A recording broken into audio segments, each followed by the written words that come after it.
Alors, le pseudonyme que tu as choisi, s'il te plaît, pour rester anonyme pendant cette conversation. Je sais pas, Tristan Isolde ou Cyrano et Roxane. Très bien, Cyrano. Cyrano, tu es informé qu'on est enregistré. Tu as eu d'ailleurs une petite réduction sur ton étude de cas en conséquence. Et ça sera diffusé désormais sur YouTube, mais pas sur ma chaîne habituelle. Ça sera diffusé sur Stéphane-Édouard Plan B, comme désormais toutes les études de cas. Alors, on t'écoute, essaie d'être structuré et essaie de dégrainer les détails utiles et moins des détails inutiles. Ça marche. Déjà, est-ce que tu m'entends bien? Le son, c'est parfait. Oui, alors de mon côté, je t'entends bien. Du côté des auditeurs, je teste pour information un nouveau système d'enregistrement qui est une application qui s'appelle ACR. Donc, nous verrons bien si ça marche ou pas. J'ai pas trop de, j'ai pas trop de tentatives auparavant, donc ça sera une première. Ok, ça marche. La question universelle, elle est simple. Disons, c'est va-t-elle revenir ou pas? C'est ça ma question. J'ai même et peut-être une deuxième. Ensuite, c'est surtout quelle attitude moi je dois avoir aujourd'hui, maintenant, tu vois, dans ce cas-là. Alors, le pitch, je te le fais rapidement. Donc, elle vient me chercher dans ma grotte début août. Moi, j'habite dans une maison, je suis célibataire depuis 6 ans, à la suite d'une séparation qui a été difficile. Mais maintenant, bon, ça y est, c'est réglé. J'ai réglé le dossier, si tu veux. Ça reviendra ensuite. Hein, c'est un détail qui n'est pas anodin. Donc, elle vient me chercher dans ma grotte début août. Ça veut dire quoi concrètement, ça? Ça veut dire que je suis un peu revenu, si tu veux, depuis 6 ans, je passe mon temps à me séparer de mes next, de mes ex, de mes next, voilà. Donc moi, je suis indépendant, j'habite seul la moitié du temps, l'autre moitié du temps avec les enfants. Pour l'instant, il y a personne personne dans ma vie. Je viens de récupérer mon sac, je ne vais pas le reposer tout de suite. Donc du coup, si tu veux, je ne vis avec personne. Bien sûr, je partage des très bons moments avec des femmes magnifiques, gentilles et tout ça. Pour l'anecdote, je dis que c'est toujours les femmes de ma vie. Hein. C'est les femmes de ma vie pendant une semaine, un mois, un an et demi. J'ai eu 2 belles aventures depuis. Bon, voilà, ça c'est pour les détails. Et alors pourquoi dans ma grotte? Parce que, elles m'ont un peu fatigué, toutes ces nanas. Et si tu veux, j'étais à un moment de ma vie où, oui, autour de moi gravitent des filles, mais je n'entretenais plus de relations intimes avec qui que ce soit. J'en avais, elles m'ont gavé, quoi. Enfin, voilà, elles m'ont un peu gonflé. Ça va jamais, ça ne va pas. Enfin, bref, j'étais dans ma grotte et puis j'avais autre chose à foutre aussi. Et voilà, Roxane, hein, qui vient me chercher début août. Alors comment, si tu veux, nos enfants, je connais cette fille depuis très longtemps, enfin très longtemps, on va dire une petite dizaine d'années, puisque mon fils et son fils étaient dans la même classe ensemble. Donc tu vois, c'est des mamans d'école, c'est mon réseau de mamans d'école dans lequel de temps en temps je vais voir, qui est un réseau aussi, qui est très intéressant. Mais oui, ces mamans d'école, ça mérite d'être approfondi, tu vois, comme réseau. Mais bon, voilà, on se plaisait depuis très longtemps. Elle a eu un divorce du père de ses enfants, relation qui a duré, je sais pas, 15 ans, tu vois. Moi aussi, ça a duré 20 ans. On est des longs, tu vois, des 20 ans de fidélité. Divorce, elle s'est remariée, enfin, elle s'est remise en couple tout de suite, immédiatement, hein, donc avec quelqu'un qui a mon homonyme, d'ailleurs, ce qui est assez étonnant. Mmh.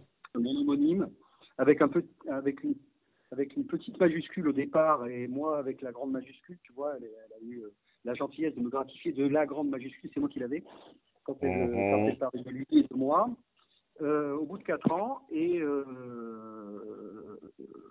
là voilà, qui débarque dans ma vie.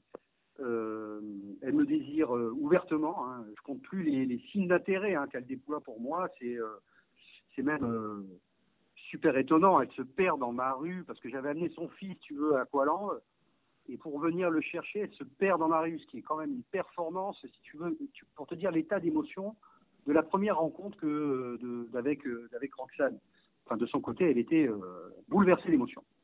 Et je sais que ça te parle quand je dis ça, quoi. Bon, bref, les signes d'intérêt qu'elle déploie pour moi, grande émotion, voilà, on se revoit après des années quand même. On se plaît, moi je suis sensible à sa grâce, sincèrement, solaire, et pour elle, je n'ai que des qualités à ce moment-là, quelques heures de... Quel âge a-t-elle? Ouais, moi j'ai 48, elle a 40, j'ai 47, elle doit avoir 45, c'est ma génération. Ouais. Elle a 2 enfants, elle est calmée de ce point de vue-là, moi aussi j'en ai 2. Enfin, voilà quoi. Mais elle n'a jamais vécu seule. Moi, j'ai appris cette étape-là quand même. Hein. Bon, voilà. On consomme le deuxième soir, parce que je suis pas un garçon facile. Elle m'a dragué ouvertement. C'est-à-dire que c'est elle qui m'a proposé, tiens-toi bien, je t'offre un dernier verre.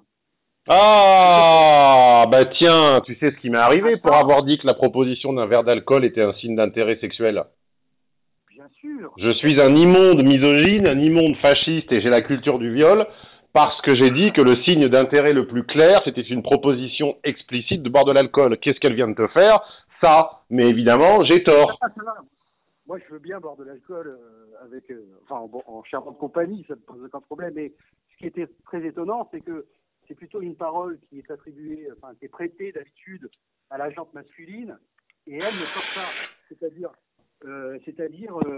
Enfin, elle me drague ouvertement, tu vois. Elle a un comportement de mec à ce moment-là. Et mais bon. Donc je répète, en dépit des retours probablement de Manivelle, je répète qu'une proposition explicite de prolonger un moment qui s'annonce intime, généralement tardif, avec un ou plusieurs verres d'alcool quand elle émane d'une femme, est généralement l'unique, je dis pas la principale ou une des rares, c'est généralement l'unique façon qu'elles ont de te communiquer un signe d'intérêt sexuel. Si tu ne l'entends pas ou ne la comprends pas, tu les vexes et tu les frustres au point généralement de ne jamais les revoir. Je l'ai d'ailleurs raconté, était-ce au VIP, était-ce sur la chaîne YouTube publique, je ne sais plus. J'ai raconté l'avoir découvert à mes dépens il y a de nombreuses années. Voilà. Donc c'est pas seulement un signe d'intérêt, c'est le principal et unique signe d'intérêt qu'une femme a envie de passer la nuit avec vous. Elles ne savent pas vous le dire autrement. Ok. Non mais et puis en plus ça se sentait. Non mais je ne suis pas dupe, je suis absolument. Je ne m'adressais pas à toi en particulier, je dis en général. Mais enfin, allons-y. Ouais, donc je suis absolument conscient de ça. Mais moi je suis pas un garçon facile, tu comprends. Le premier tu soir, l'as déjà on va dit. voir un peu là-dessus. Voilà. Je ne suis pas un garçon facile. Tu l'as déjà, ouais, d'accord, très bien. Tu peux le répéter encore 4-5 fois. Non, il faut pas. Il faut savoir raison garder, quoi. Voilà. Bon, alors, nuit de rêve, le lendemain, le top, l'osmose, grande émotion, je te passe les détails, tout bien, quoi, enfin, tout bien. Et là, tout bien. Immédiatement ensuite, elle m'annonce quoi? Qu'elle est avec un mec. Parce que je ne savais pas. Parce que moi, je ne suis pas du genre pas de chaise clandestin, tu vois, c'est pas mon style. Mais je le savais pas. Et elle me l'annonce après. Elle est avec un mec, elle vit avec, depuis 4 ans, c'est celui dont je parlais tout à l'heure, voilà, mon homonyme, avec la petite majuscule. Elle a embrayé avec lui immédiatement après son divorce. Ça, c'est le premier truc. Et deuxième truc, je savais qu'elle se fréquentait, mais l'une de ses meilleures amies, eh bien évidemment, c'est la mère de mes enfants. Donc il m'a quitté il y a 6 ans, et donc aujourd'hui, je suis complètement séparé, enfin j'ai réglé tous les dossiers, si tu veux. Alors je savais moi qu'elles se fréquentaient, mais je découvre des relations très proches entre elles, très proches. Bon voilà pour le début. Bref, c'est merveilleux, mais ça pue un peu quand même, tu vois. Enfin je reste calme, quoi. Enfin, c'est merveilleux, mais ça pue. Alors concernant son mec, je te fais une parenthèse, c'est plus la même histoire du coup, tu vois. Elle est pas libre. Et moi, je suis pas un passager. Je suis quoi?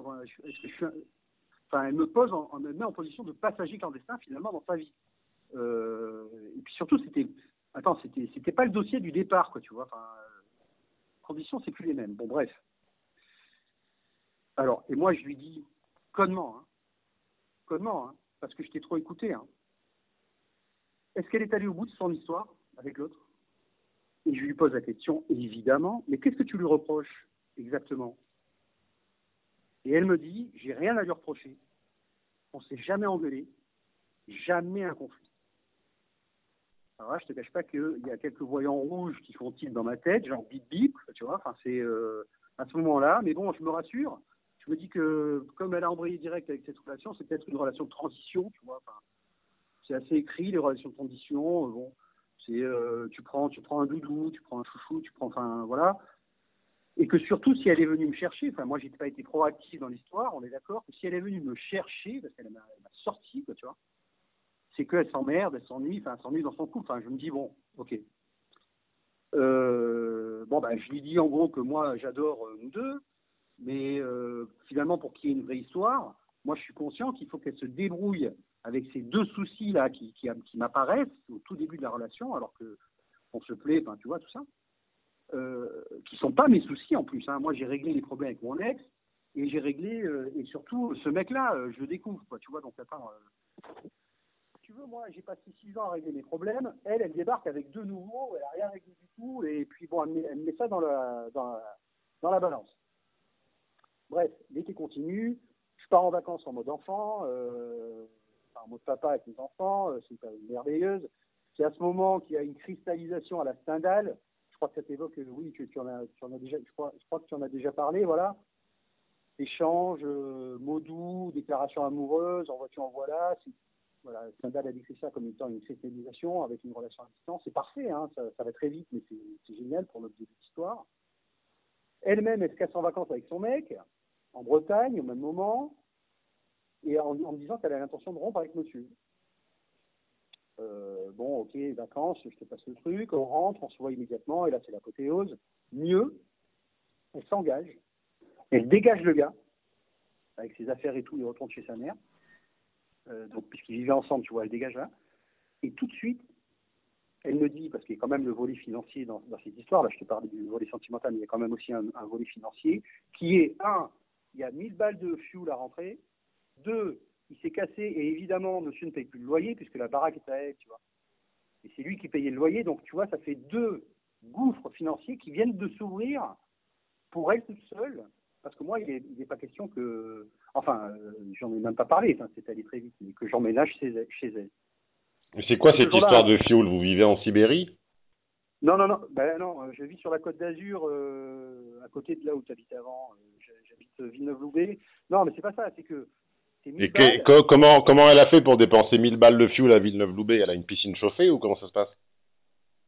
Tu m'as mal compris, c'est que le fuel, elle doit le rentrer pour l'hiver, et là, elle a plus son support financier, la moitié de son support financier, c'est-à-dire que le mec, vivant chez elle, si tu veux, leur contrat financier, c'était, apparemment, bon, déjà, il lâchait 900 balles de loyer par mois, ce qui n'est pas une petite somme, enfin bon, voilà. Elle est artiste, tu comprends, elle est artiste, donc elle a la baraque est à elle, et elle prend des ronds quand elle vend des œuvres de temps en temps, mais c'est assez, elle a besoin de, elle roule pas sur l'or, mais elle n'est pas, elle est pas dans le besoin non plus, mais tu vois, en plus d'avoir dégagé son mec, ça a créé immédiatement 2 gouffres financiers qui est, il va falloir qu'elle fasse son plein de fuel pour l'hiver. 2, il y a la moitié du loyer qui se casse avec le mec. Mais je comprends pas, elle est propriétaire, donc en fait son homme... Oui, exact. Il était chez elle, il lui versait un loyer, enfin je sais pas comment il s'est démerdé. Il lui versait un loyer. Voilà, c'est ça, il mettait 900 balles de loyer par mois, je sais pas comment il s'était arrangé, mais peut-être la bouffe, j'en sais rien. En tout cas, tu comprends que d'un coup, il y a eu un appel d'air, il y a eu, et ça, je pense qu'elle n'a pas vraiment anticipé, parce que avec un peu de recul, je pense qu'elle a foutu un vrai bordel dans sa vie. Enfin bon, je te continue l'histoire. Donc le mec déménage, c'est quand même, elle lui dit, le mec il se casse avec ses affaires. Je vis ça un peu de loin, mais j'entends, elle en parle un peu. Mais enfin, pour moi, je me dis, tiens, il y a une barrière qui tombe parce que cette nana, elle a des couilles. Elle s'engage, quoi. Cette nana, elle s'engage, elle me dégage, parce que je lui avais fait la... Enfin, elle comprend, et c'est gênant, et ça t'aurait gêné, enfin, je sais pas, mais... C'est absolument gênant pour moi de vivre une relation à 3, passager clandestin et tout petit, j'aime pas du tout, quoi. Bon. Bon, je ne t'interromps volontairement pas, mais enfin, il faut quand même que tu te recentres, garçon, et que tu arrives à la question. Bon, bref, elle dégage la mère des enfants, tout, parfait. Donc, j'ai plus de zone d'ombre dans cette histoire. Moi, j'engage mon cœur à ce moment-là. Je ne me méfie plus, j'ouvre mon cœur, on embraye la relation, c'est parfait, j'adore. Je te dis, ça m'apaise, c'est fantastique, tout bien. Donc là, on fait ton test, elle sort un joli 76% de F.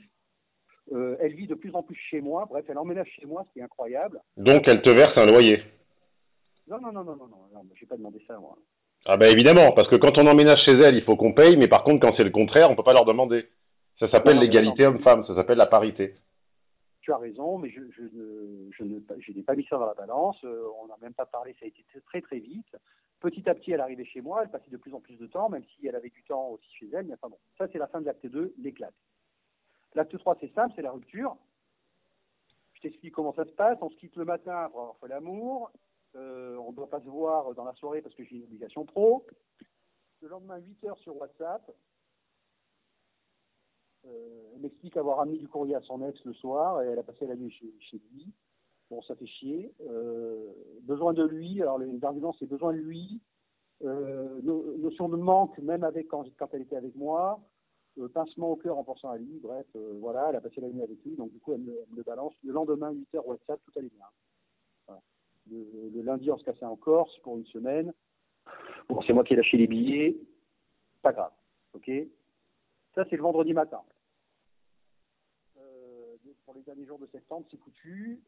C'est brutal. C'est un coup près. Je mets 8 heures à lui répondre un truc à la con, du style le rêve est déjà terminé, merci pour ce merveilleux moment. Bon, c'est vrai, c'est merveilleux. Si je dois en garder quelque chose, c'est magnifique un mois et demi, mais enfin bon, ça fait chier. C'est brutal, douloureux, le sevrage est dur. Mais qui dit ça ? Comment ? Qui dit ça ? C'est moi qui dis ça. À qui ? Elle dit c'est à toi. Enfin, pour moi, c'est un moment qui a été... Tu ne lui as pas tenu ses propos, on est bien d'accord.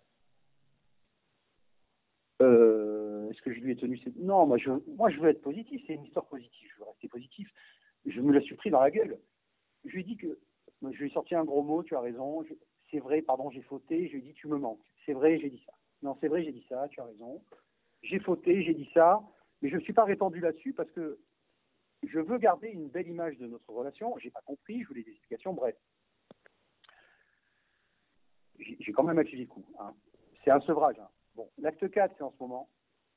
Il y a eu des remises des affaires, je te passe, ça n'a aucun intérêt. Je consulte mes amis plus ou moins, même si je pense que c'est mort. Ils me disent, tous, ils me disent, elle va revenir. Bah bon, moi je pense que c'est une... Et puis après, bon, je pense à toi, je me dis, tiens, oui, c'est vrai, c'est une bonne histoire, c'est une belle histoire. Ça se cueille pas, ça s'arrache. Allez, on va dire ça. Donc je veux redonner une chance, je me bagarre un petit coup, je relance un peu chaudement. Je relance sincèrement, je lui fais le contrat de m'engager, je lui dis qu'elle est bien chez moi, il n'y a pas de souci. Je souligne une histoire intense et rare. Bon, et puis après, je la vois ce jeudi soir à Saint-Paul-de-Vence, sur les remparts, sur un coucher de soleil. Et on se voit, et c'est ma sortie. Voilà, coucher de soleil sur les remparts. C'était très joli, c'est ma sortie. Donc la question, là voilà, est-ce qu'elle va revenir ? Et j'ai même 3 options. Pour moi, hein, après, la sous-question en temps, quelle est mon attitude ? C'est surtout ça qui m'intéresse. Donc j'ai 3 options, je te fais un petit quiz. Bon, ben la première option, dommage, next, hein, ok.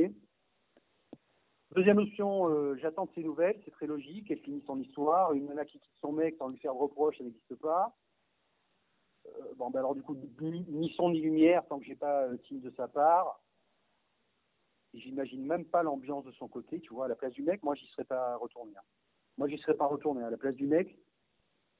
La nana elle se barre pendant un mois et demi, elle le fout dehors, elle revient, elle fait la petite, elle fait le kéké, elle fait la gentille, après avoir passé un mois et demi dans les bras d'un autre, où ça a été vraiment intense, mais je te jure, une belle histoire, quoi. Enfin vraiment intense, hein. Incroyable. Hein.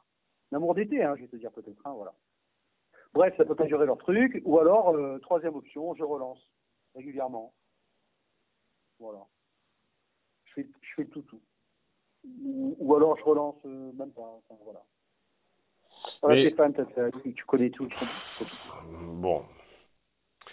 Le problème de ces espèces de conversations unilatérales, là où ça ne va que d'un côté, où on ne répond pas, c'est qu'à la fin, on se retrouve avec... je sais même pas pourquoi j'applique ces consignes stupides. Donc voilà, je t'ai pas interrompu, mais résultat, je sais plus quoi dire. Parce que je sais même pas sur quoi rebondir. Ben, regarde, moi, ce qui m'a fait tilter dès le départ, c'est quand même qu'elle me dise qu'elle quitte son mec, elle n'a pas de reproche à lui faire, quoi. Enfin, ça fait 4 ans qu'ils sont ensemble, quitte son mec, elle n'a pas de reproche à lui faire. Ça te fait pas tilt, quoi. Moi, ça me fait des warnings dans les yeux, quoi, tu vois. Non, mais j'ai compris. C'est plus une question de forme. Je me Non, demande. elle s'emmerde. Ouais, ah ouais. Elle s'emmerde dans sa relation, elle se barre. Pourquoi Mais elle vient attends, me chercher, tu putain. m'appelles pour m'écouter ou tu parles tout seul là? Non, non, mais puisque tu sais pas comment rebondir, j'essaie de te donner des pistes. Mais vas-y, je t'écoute, je suis tout oui. Parce que je t'ai pas interrompu pendant 20 minutes, donc essaie de me laisser réfléchir, comme ça t'en auras pour ton argent, sinon ça te sert à rien. Ça marche. Donc je remarque deux choses principalement dans ton appel.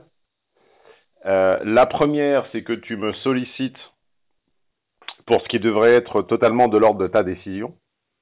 C'est-à-dire que tu me demandes de décider pour toi si tu devrais ou pas fréquenter quelqu'un qui mange à tous les qui boit à tous les râteliers et qui ne peut s'empêcher de dormir avec l'homme avec qui elle a passé la fin de l'après-midi. C'est ça, c'est le dernier qui parle qui a raison, en fait. Ouais, t'as raison, ça. Ouais, t'as raison. Grande Et violence, grande brutalité dans ses actions. Et surtout, elle a tout foutu en l'air, quoi. Enfin, elle est dangereuse, quoi. ça, c'est ton analyse, c'est pas la mienne. Donc, premièrement, c'est une femme Lego ou Lego au carré, dans ce sens que manifestement, elle a une tendance à se mouler et à se conformer au désir masculin avec une rapidité qui défie l'entendement. Parce qu'il y a eu un enchaînement là, comme tu l'as dit, j'ai pas bien compris si c'était lundi, mardi ou mardi, mercredi, mais enfin en 24 ou 48 heures, elle est effectivement passée de tes bras aux bras de son ex et elle te l'a avoué avec comme seule justification un sentiment, une pulsion, une intuition, bref, un truc féminin indiscutable. Bon, donc ça, et en dépit de ces arguments, tu me demandes finalement de décider pour toi. Et c'est ça qui me frappe dans cette étude de cas et qui m'a déjà frappé dans d'autres par le passé, c'est que vous me remettez les clés de la maison en fait. Alors que le propriétaire de la maison, c'est vous. Bon, ce qu'on peut dire, c'est qu'au moins, factuellement, à 47 ans, normalement, elle ne peut pas tomber enceinte. Donc, au moins, au moins, c'est un souci en moins. Ça t'empêchera pas de faire un petit jacuzzi de bactéries avec ce qu'elle va te ramener des différents mecs qu'elle fréquente. Donc, bon appétit, bien sûr, comme dit l'autre. Ça, c'est pour le factuel. Pour le factuel également, c'est vrai que j'ai dit qu'une belle femme, ça ne se cueille pas, ça s'arrache au bras d'un autre. Mais là, manifestement, l'arrachage n'est pas mûr et la coupe n'est pas bien faite. C'est-à-dire que toi, tu as pensé couper net, mais en réalité, tu as juste un petit peu tordu la branche pour qu'elle rentre dans ton pot, sans jeu de mots, pendant quelques semaines. Et puis la branche est très très vite revenue. Moi, ce qui m'inquiète, et ce qui me préoccuperait plutôt que d'être inquiet, je suis plus préoccupé qu'inquiet avec cette personne, c'est deux choses. La première, c'est qu'il faut toujours se méfier de ces femmes qui n'ont pas, qui ne sont pas, comme disait Doc Love à l'époque, self-reliable, c'est-à-dire qui n'ont pas l'intégralité de leurs propres moyens de subsistance. C'est-à-dire de ces femmes qui ont des problématiques de chauffage, d'électricité, de voiture, etc., c'est souvent des tarés, des folles à fuir comme la peste. Donc on en connaît tous, hein, elles conduisent la bagnole de leur ex parce que je sais pas quoi, ou il faut qu'il s'occupe du chauffage, de l'entretien, de la piscine, de ci, de ça. un adulte, et a fortiori un quadragénaire, qui n'est pas en mesure d'assurer 100% de sa propre subsistance, qu'elle soit économique, qu'elle soit logistique, qu'elle soit sécuritaire, qu'elle soit environnementale, c'est déjà qu'il y a quelque chose qui a merdé dans sa vie, quoi. Ouais, t'as raison. Donc j'aime pas du tout cette histoire de loyer perçu, sachant que elle, quand elle vient chez toi, il n'en est pas question. Par contre, quand lui est chez elle, il la subventionne. Ça me paraît être une espèce d'invention un peu foireuse pour toucher une espèce de pension. Or, la pension, c'est quelque chose que tu verses à des enfants et à des adolescents. Donc, elle me semble réclamer d'être traitée en mineur perpétuel. Elle me semble manquer beaucoup d'assertivité, de discernement et de décision. Et surtout, elle me semble une espèce de chose informe, malléable, fluide, prête à se mouler sur à peu près n'importe quel homme remplissant un certain nombre de critères élémentaires, et tellement prompte à épouser les contours de leurs désirs à eux que le mec a l'impression d'avoir une connexion formidable et incroyable, alors qu'en réalité, elle éprouve la même avec un homme qui est tout à fait différent. Mais c'est pas une femme à homme, hein. Puisque je te dis, ses relations sont plutôt claires. Si tu veux, dans la vingtaine, elle a dû avoir des relations, ça c'est sûr. Mais après, elle a été en couple pendant très longtemps avec le mari de ses enfants. Tu n'en sais strictement rien, elle peut très bien l'avoir trompé. Non, elle n'a pas fait ça. Encore une fois, je la connais d'un peu loin. Alors bien sûr, elle peut avoir menti, tout ça. On peut tout imaginer, bien sûr. Mais son profil, c'est quand même ça. C'est quand même. Non, enfin, elle a eu cette longue relation avec le père de ses enfants. Et ensuite, 4 ans de relation avec ce gars-là qui est sans saveur, sans couleur, sans odeur. Tu vois. Enfin, Il est tellement sans saveur, sans couleur et sans odeur que la première chose qu'elle a faite en allant lui rendre ses affaires ou je ne sais pas quoi, c'est de passer la nuit avec lui. Oui, mais... Donc manifestement, son atonie et son anomie ne l'ont pas trop frustré. Oui, enfin, moi, je suis pas en compète avec lui. En fait, je suis même pas en compète avec lui du tout, parce que... Enfin, moi, j'y serais pas allé. Hein. Mais je comprends pas, en fait. Est-ce que tu ne me laisses pas... Qu'est-ce que tu veux, en fait? Eh bien, voilà. Est-ce que tu penses qu'elle va revenir ou pas? J'en sais rien, je suis pas médium, je suis pas Madame Irma. Tu me demandes de faire le marabout. Je ne fais pas revenir les femmes. Ouais. Non, je suis pas marabout Édouard. T'as raison. Je ne distribue pas des flyers dans les boîtes aux lettres. J'ai pas un boubou. Non, tu as raison. Cette question est décalée, c'est pas la bonne. Mais oui, son profil, d'après ce que tu me dis, ouais, quand même, elle est plutôt instable, ça c'est juste. Mais tu vois, j'ai rencontré la grâce. Alors maintenant, je me démerde avec ça. C'est difficile. C'est difficile. Alors, bien sûr qu'il y a un laps de temps. Enfin, voilà, je sais pas comment gérer, moi, cet après. J'essaie un peu de remettre le puzzle à l'endroit. Mais c'est vrai que, pourquoi je t'appelle? Parce que j'ai envie de ta vision, hein, évidemment. Ta vision, alors à lunettes, hein, de sociologue à lunettes, mais voilà, est-ce qu'elle va revenir? Est-ce que je m'accroche? Est-ce que j'ai pas du tout envie de revivre des sensations déjà vécues? Enfin, j'ai pas envie de rentrer dans un truc qui prend la tête. Mais ouais, donc toi tu dis instable et la différence de chaleur entre elle avant et elle après, mais d'une manière instantanée, ça c'est quand même vachement étonnant. Enfin, elle est capable de grande froideur maintenant, tu vois. Enfin, elle est éteinte quand je la vois, elle est éteinte. Je l'ai vu une fois, elle est éteinte. Je me dis, mais comment elle peut passer d'un état à l'autre comme ça aussi rapidement? Je me dis ça. Tu as peut-être une réponse à ça.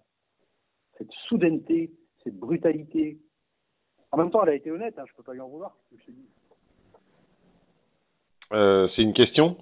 Alors, comment peut-elle passer d'un état c'est parce que ce que tu perçois comme étant du niveau d'intérêt est totalement artefatto, c'est factice. Ce n'est pas factuel, c'est factice. Tu confonds un intérêt sincère avec une émotion, une émotion contingente, un contexte, une temporalité, un mois de, un mois de. Elle est partagée. Elle a été partagée, Mais intense, émotion. Enfin, en fait, le problème, c'est que non seulement ne pas interrompre, ça rend les phone coaching chiants, et en plus, c'est que le client m'interrompt moi. Donc en fait, c'est doublement pénalisant. Je m'adresse pas à toi, je m'adresse aux auditeurs.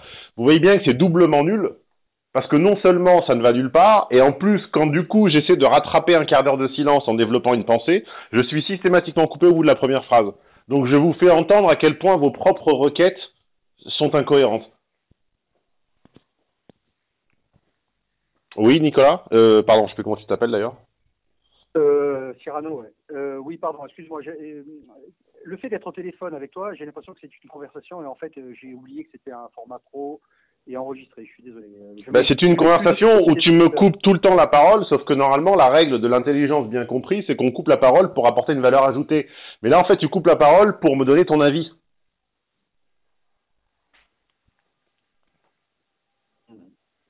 Ouais. Je peux te poser une question claire. Mais tout ce que tu veux, mais voilà. Moi, alors, qu'est-ce que tu penses de ces deux paramètres très étonnants? Un, copine, enfin, de ce paramètre très étonnant, une des meilleures amies, elle a passé l'été en fait avec la mère de mes enfants. J'ai l'impression qu'on saute du coq à l'âne là, mais d'accord, ok.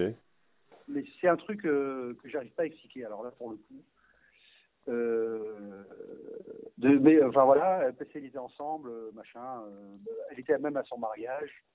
Ça c'était au mois de juillet. Si tu veux, au mois d'août, elle était dans mes bras. Je me pose beaucoup de questions là-dessus. Je me dis, mais c'est pas possible.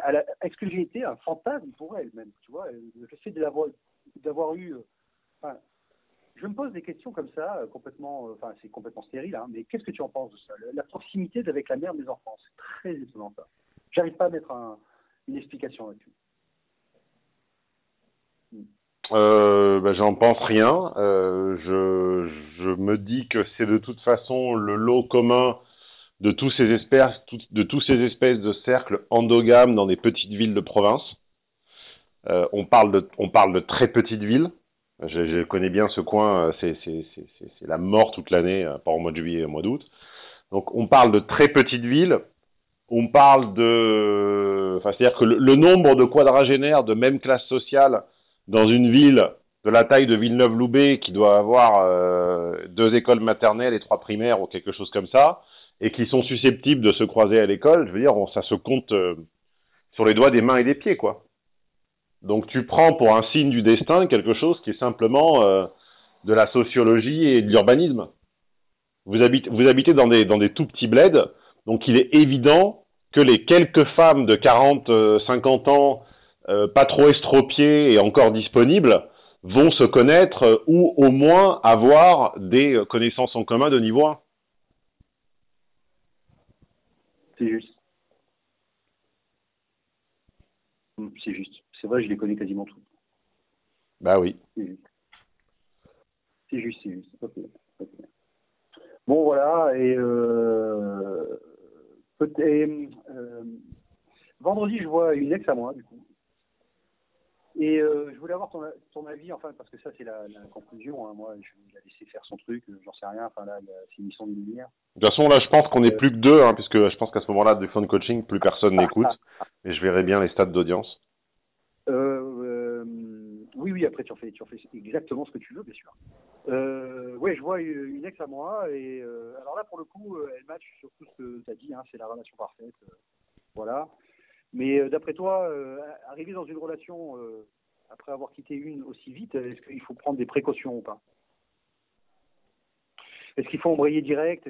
Quelles seraient tes précautions pour... Je comprends pas. De quoi tu parles? Qui est cette personne? Une ex à toi? Oui, une ex à toi qui revient dans ma vie, assez étonnamment. Mais c'est quoi ton but? Je le vois vendredi. Ouais, moi, je vais... Mais tu la vois dans quel cadre? Ouais, je sais pas, un déjeuner ou un dîner. Elle est déjà passée à la maison, on est voisins.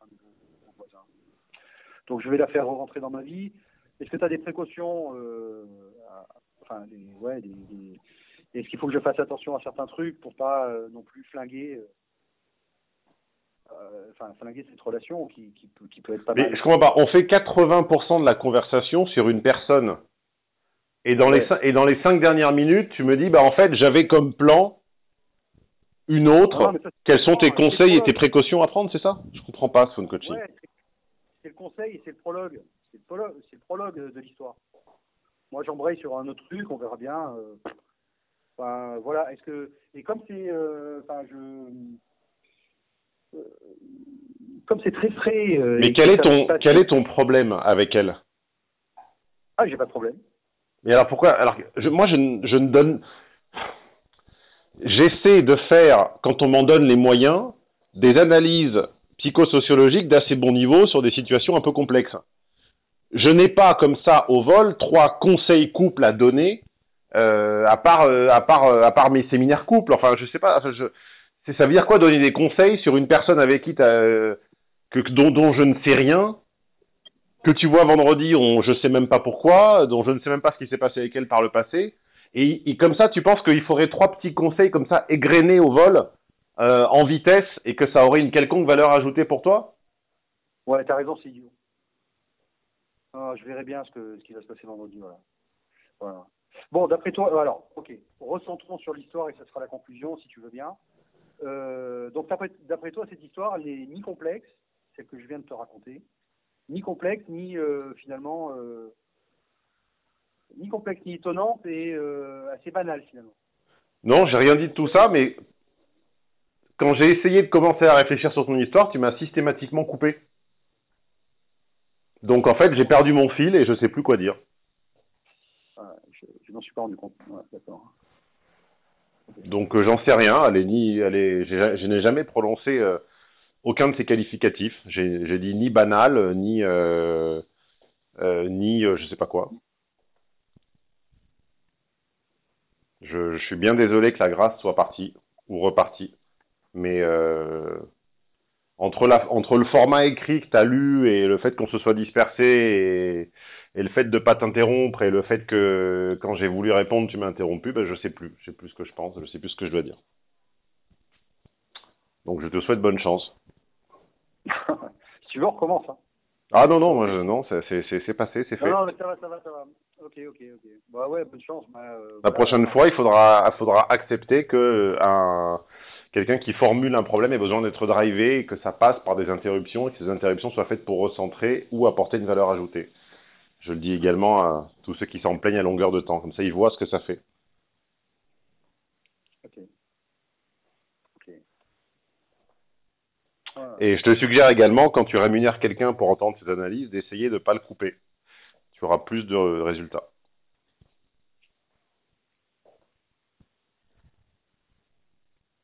Voilà, bonne chance. Bon, je te remercie et je te dis à plus tard. Salut. Merci Stéphane. À plus tard.